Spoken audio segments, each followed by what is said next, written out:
കുറച്ചു നാളുകളായി ഞങ്ങളുടെ വീട്ടിലെ സ്ഥിരം അതിഥികളായിരുന്ന മോളമ്മയും ജോസച്ചായനും ജോളിയും ഫ്രണ്ട്സും ഒക്കെ ഇന്ന് തിയേറ്ററിൽ എത്തുകയാണ്. വേറൊന്നുമല്ല കേട്ടോ, അച്ഛ സിനിമാറ്റോഗ്രാഫി ആൻഡ് എഡിറ്റിംഗ് ചെയ്ത 2 ഷോർട്ട് ഫിലിംസിന്റെ പ്രീമിയർ ഷോയാണിന്ന്.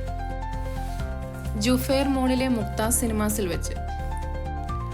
ബഹ്റിൻ പോലെ കലയെയും കലാകാരന്മാരെയും വെൽക്കം ചെയ്യുന്ന വേറൊരു നാടുണ്ടോയെന്ന് തന്നെ സംശയമാണ്. ഇവിടെ ഇന്ന് വന്നിരിക്കുന്ന ഓരോരുത്തരും ഈ ഷോർട്ട് ഫിലിംസുമായി ഏതെങ്കിലുമൊക്കെ തരത്തിൽ ബന്ധമുള്ളവരാണ്. കാർത്തിക് രാജ് സിനി പ്രൊഡക്ഷൻസിന്റെ ബാനറിൽ ഇറങ്ങുന്ന വോയേജ് എന്ന ഈ ആന്തോളജി മൂവിയിൽ 3 ഷോർട്ട് ഫിലിംസ് ആണുള്ളത്.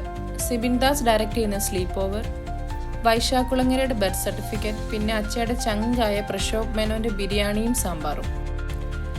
ഇതിൽ അച്ഛ DOP ആൻഡ് എഡിറ്റിംഗ് ചെയ്തിരിക്കുന്നത് ബർത്ത് സർട്ടിഫിക്കറ്റ് ആൻഡ് ബിരിയാണിയും സാമ്പാറിനും വേണ്ടിയാണ്. ഇങ്ങനൊരു ബിഗ് സ്ക്രീനിൽ അവരുടെ വർക്ക് കാണുമ്പോഴുള്ള ഒരു സന്തോഷം, അത് അതിന് പിന്നിൽ കഷ്ടപ്പെട്ടവർക്ക് മാത്രമേ മനസ്സിലാവുള്ളൂ. ഇത് കാണുന്ന കുറച്ചു പേർക്കെങ്കിലും ഇതൊക്കെ ഒരു ജോലിയും കൂലിയും ഇല്ലാതിരിക്കുന്നവർ ചെയ്ത് കൂട്ടുന്നതാണെന്നേ തോന്നുന്നു. ഒരു സമയത്ത് ഞാനും അങ്ങനെയൊക്കെ ചിന്തിച്ചിട്ടുണ്ട്. ഇതിന്റെ പിന്നിൽ പ്രവർത്തിച്ച എല്ലാവരും തന്നെ ജോലി സമയം കഴിഞ്ഞ് അവരുടെ പാഷന് വേണ്ടി സമയം കണ്ടെത്തിയിട്ടുള്ളവരാണ്. ഇതാണ് നമ്മുടെ പടത്തിലെ നായകൻ ജോളി. ബിച്ചേട്ടൻ UK-ലായതുകൊണ്ട് പടം നേരിട്ട് കാണാൻ വരാൻ പറ്റിയില്ല. ഫുൾ മൂവി തിയേറ്ററിൽ വെച്ച് അച്ഛൻ വീഡിയോ കോൾ വിളിച്ച് കാണിക്കുന്നുണ്ടായിരുന്നു. അത് കണ്ട ആള് കുറച്ച് ആനന്ദാശ്രുമൊക്കെ പൊഴിച്ചു. ഇതാണ് കേട്ടോ ഞാൻ പറഞ്ഞ അച്ഛയുടെ ആ നല്ല സുഹൃത്ത്, ഡയറക്ടർ പ്രശോഭ് മേനോൻ.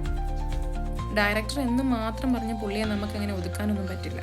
അഭിനയിക്കാനും ഇനി ഒരു വർക്കിന്റെ പൂർണ്ണതയ്ക്ക് വേണ്ടി ചുവരിൽ മാലയിട്ട് പടമാവാൻ വരെ പുള്ളി റെഡിയാണ്. അങ്ങനെ ബിരിയാണിയും സാമ്പാറും കണ്ട സന്തോഷത്തിൽ നേരെ ഭരണി പോയി പൊറോട്ടയും ചിക്കൻ കറി ഓർഡർ ചെയ്ത് കഴിച്ചു.